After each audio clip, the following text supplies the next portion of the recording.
You know, these small tea shops are very popular in China. People like to come here, get some iced tea or something and see it outside.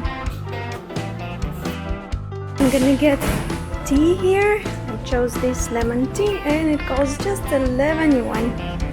This lovely girl is making it now. Bye bye.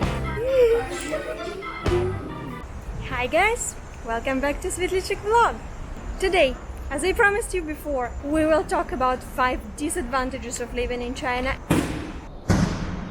Of course, I'm gonna be talking about this from my point of view of a foreigner living in China.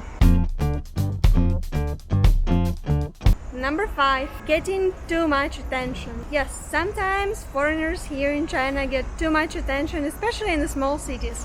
In the big cities such as Beijing, Shanghai, Shenzhen, Guangzhou, people mostly they don't care about you, they don't care if you're a foreigner or not. But in the small cities maybe they're still not that used to having foreigners there. So yeah, sometimes you will be getting too much attention. Some foreigners they even like it, but me, I'm kind of shy. So when it happens to me, I don't know, I don't feel really comfortable getting so much attention. Number 4. It's hard to get imported food.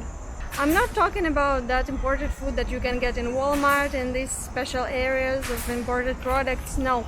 For example, when I want to cook something Russian and I need special ingredients, I can't just go to the supermarket and buy it. I need to order it on Taobao or WeChat, some WeChat shop, and it takes time to receive it, of course, and it will be a bit pricey, and this is understandable because they import it from Russia. I can't say I'm happy about it. Soon I'm gonna make a video on how much it takes, how much time and money it takes if you want to cook something Russian. Like usually I cook traditional Russian meal dinner for New Year's Eve, because in Russia mostly we celebrate New Year, not Christmas. This is the website where I usually order some Russian food. For example, beet, we need it for many dishes like borscht or one traditional Russian salad with herring. You need beet, and I have to order it because they don't sell it in the supermarkets. You can only order it online. Number 3, language barrier. Because I don't really speak Chinese, just few words, few sentences.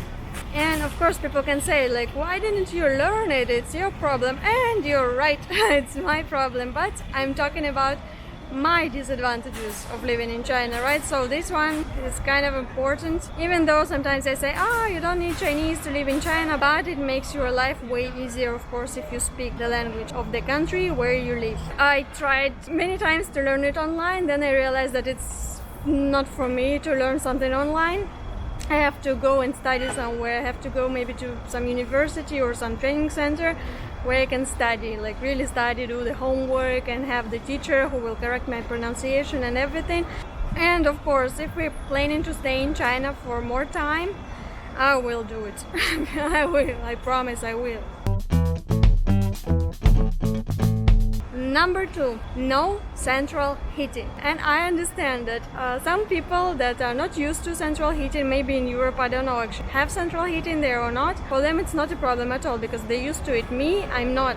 I'm from Siberia, and you know that in Russia, in Siberia, especially in winter, the temperature can get as low as minus 45, minus 50 degrees. Of course, you need to have a central heating. And the temperature inside the apartment in winter in Russia, it's around 23, 25 degrees. So it's very comfortable. You can wear just a t-shirt and shorts. One more thing I need to say, that in China, in the north, they have central heating. Not all the apartments though.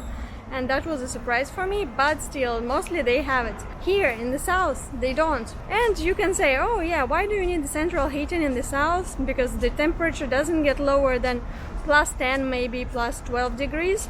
But you should understand that inside your apartment is gonna be maybe plus 10. Last winter in Meizhou, it was the coldest winter in my life. I had to wear 3 sweaters, 2 pairs of pants, 2 pairs of socks at home, and it still was very cold. And our AC didn't work for heating, and we didn't buy any small heater, even though we could. But we were thinking that we're gonna move soon from Meizhou, and we didn't want to have more stuff with us because we already have a lot. But it was a stupid mistake. We should have bought it and not suffer for the whole winter. Number 1 in my list, the necessity to use VPN every time when you want to enter YouTube, Instagram, Facebook, Google. These VPN servers that we have, they don't work stable. If in China they have a government meeting, for example in Beijing, they shut down all the VPNs and you can't do anything with this. You just have to wait. It really might be the problem for you if you do some e-commerce or online business. That's why I put it on the first place in my list of disadvantages of living in China. So guys, what do you think? Which video will get more views? This one about disadvantages of living in China, or the other one, 5 reasons to live in China?